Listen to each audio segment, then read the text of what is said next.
2 September सोमवार पिठोरी अमावस्या. शिवपुराणातील समोती अमावस्याचे उपाय करा ही महत्त्वाची कामं. जीवनातील सर्व अडचणी होतील दूर. नमस्कार मित्रांनो, श्री स्वामी समर्थ. सर्वप्रथम सर्वांचे आपल्या श्री स्वामी समर्थ चॅनलवरती खूप खूप स्वागत आहे. स्वामी तुमच्या सर्व चांगल्या मनोकामना पूर्ण करो, तुम्हाला सुखात आणि आनंदात ठेवो ही स्वामी चरणी प्रार्थना. सोमवती अमावस्या सोमवारच्या दिवशी जी अमावस्या पडते तिला सोमवती अमावस्या म्हणतात. यंदा सोमवती अमावस्या श्रावण महिन्यात येत आहे. त्या दिवशी काय करावे लागते? पिंपळाची परिक्रमा, तुळशीची परिक्रमा, पूजापाठ काहीही करावे, पण सोमवती अमावस्येच्या दिवशी दान करावे, सत्कर्म करावे, भजन करावे. अमावस्याचे विधानशास्त्र काय सांगते?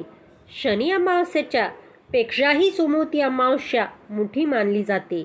असं सांगितले जाते की जेवढेही ग्रह आहेत सर्व ग्रह चंद्रदेवासोबत भगवान शंकराची आराधनामध्ये डुबतात.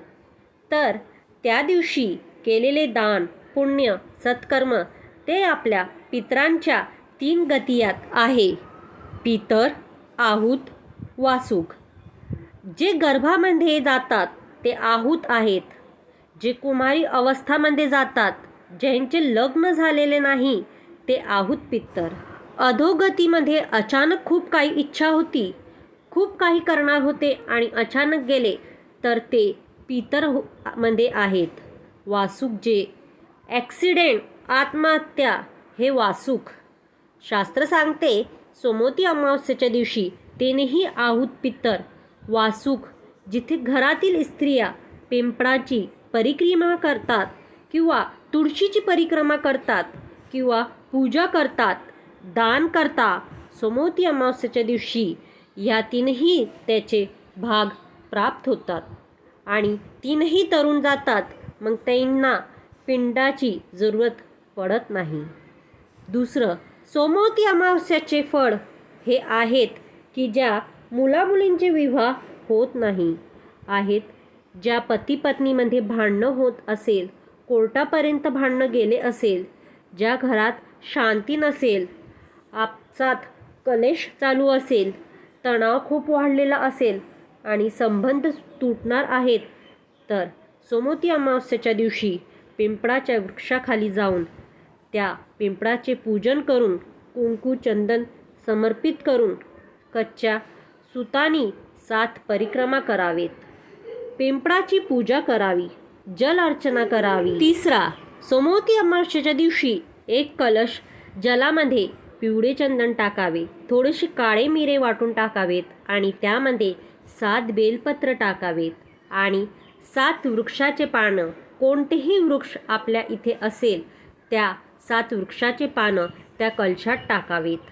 घरातून जाता वेळेस पूर्ण घरात फिरून ज्या व्यक्तीला खूप आजार आहेत त्या व्यक्तीचे स्पर्श करून ते जल भगवान शंकरावर समर्पित करून कलशात थोडेसे जल ठेवून ते जल भगवान शिवाच्या मंदिराच्या चौकटीवर समर्पित करावे. चौथा, गाईचे कच्चं दूध. गाईचे कच्चं दूध घेऊन त्यात गंगाजल टाकून त्यात काळी तीळ टाकावी आणि हे दूध मिश्रित जल, काळी तीळ पिंपळाच्या वृक्षाला अर्पण करावे. यामुळे आपल्या कार्यामध्ये खूप सफलता मिळेल. पिंपळाची परिक्रमा करावी. 5वा, सोमवती अमावस्येचा इतक्या मोठा प्रभाव आहे की स्नान करून तुळशीवंदन पूजन करतो त्याला 1.25 मन सुवर्णदान केल्याचे पुण्य त्याला तत्काळ मिळते. इतका मोठा प्रभाव आहेत सोमवती अमावस्याचे. 6वा, सोमवती अमावस्येच्या दिवशी जी ही नदी आपल्या जवळपास असेल त्या नदीत स्नान करावे. जर संभव नसेल तर आपल्या आंघोळीच्या पाण्यामध्ये गंगाजल टाकून स्नान करावे. सोमवती अमावस्याला गंगा स्नानाचे खूप मोठी महिमा विशेषतः वर्णन केले आहेत. 7वा, ज्यांच्या घरात मुलांच्या विवाहासाठी उशीर होत असेल त्यांनी सोमवती अमावस्येचे व्रत करावे. दिवसभर उपवास करावा आणि संध्याकाळी जेवण करावे. सोमवती अमावस्येच्या दिवशी गाईला चारा खाऊ घालावे. 8. सोमवती अमावस्येच्या दिवशी तुळशीला कमीत कमी 108 प्रदक्षिणा करावेत. यामुळे घरात बरकत राहते, धनाची वृद्धी होते. 9. सोमवती अमावस्येच्या दिवशी आपण नदीला वस्त्र समर्पित करावे, नारळ समर्पित करावे, एका शिक्काला समर्पित करावे. सोमवती अमावस्या खूप प्रभावशाली होऊन जाते. नदीला दीपदान केल्याने पूर्वज प्रसन्न होतात. जर कोणाचा अकाल मृत्यू झालेला असेल त्यांचेही तारण होते. 10. ज्या लोकांच्या कुंडलीत कालसर्पदोष आहे त्यांनी सोमवती अमावस्येच्या दिवशी चांदीच्या नागाची पूजा करून शिवलिंगावर अर्पण करून भगवान शंकराचा आशीर्वाद घ्यावे. सोमवती अमावस्येच्या दिवशी एखाद्या व्यक्तीने भात शिजून त्यात साखर टाकल्यास त्यानंतर ते गाईला खाऊ घाला आणि मातेच्या चरणांना स्पर्श करून त्यांचा आशीर्वाद घ्या. हा उपाय केल्यास तुम्हाला मानसिक तणावापासून आराम मिळेल. तर मित्रांनो, तुम्हाला ही उपाय कसे वाटलेच? जर हे उपाय तुम्ही केले तर जीवनात सर्व अडचणी दूर होतील आणि घरात सुख शांती नांदेल.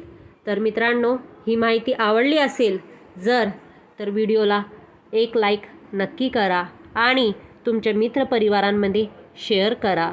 आणि चॅनलवरती नवीन असाल तर चॅनलला सबस्क्राईब नसेल करेल तर प्लीज चॅनलला सबस्क्राईब करा आणि बाजूला बेल आयकॉनचं बटन आहे त्यालाही क्लिक करा, जेणेकरून आमचे नवनवीन व्हिडिओ तुम्हाला ऐकायला मिळतील आणि त्याच्यामुळे आमचंही प्रोत्साहन वाढेल आणि आम्ही तुमच्यासाठी असे नवनवीन व्हिडिओ आणत जाऊ.